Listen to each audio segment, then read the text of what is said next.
स्थानिक स्वराज्य संस्थांच्या निवडणुकांमुळे महायुतीमध्ये वाढलेला तणाव कुठवर जाणार याची चर्चा सध्या राज्याच्या राजकारणात सुरू आहे। त्यामध्ये भर घातली आहे भाजप प्रदेशाध्यक्ष रवींद्र चव्हाणांनी। काल त्यांनी युतीबाबत एकच वाक्य उच्चारलं आणि त्याची बातमी झाली। आज पुन्हा एकदा त्यांनी आपलं हे विधान कायम ठेवत सस्पेन्स वाढवलाय। बघूया। 2 तारखेपर्यंत मला युती टिकवायची आहे, मी नंतर उत्तर देईन। मला माहिती नाही ते काय बोलले, मला माहिती नाही। मग त्यांना विचारा, त्यांना पुढे पण टिकवायचे का? आमची युती एक विचारधारेवर आणि ही युती कायम नाही आज नाही, ते 2 तारखेला सांगायचं।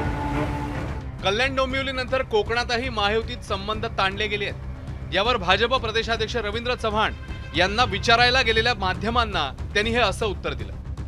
2 तारखेपर्यंत मला युती टिकवायची आहे, मी नंतर उत्तर देईन।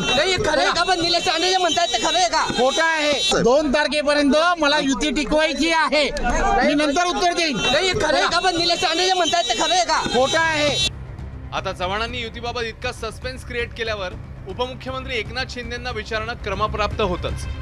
मला ही युती बाळासाहेबांनी, अटल बिहारी वाजपेयी, अडवाणी साहेबांनी विचारधारेवर युती झाली आणि आता आदरणीय देशाचे प्रधानमंत्री नरेंद्र मोदीजींच्या नेतृत्वाखाली हे एनडीएचं सरकार सुरू आहे। त्यामुळे ही आमची युती फार पूर्वीपासून एक विचारधारेवर युती झाली आणि ही युती कायम राहील।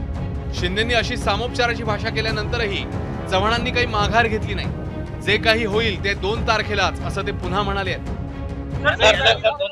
नाही आज नाही, ते 2 तारखेला सांगायचं। सर पण काय नेमकं सर?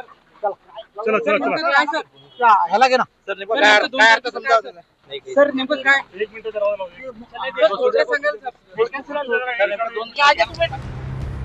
निवडणुकांपूर्वी होत असलेल्या फोडाफोडीमुळे भाजप आणि शिवसेनेतला तणाव कमालीचा टोकाला गेलाय।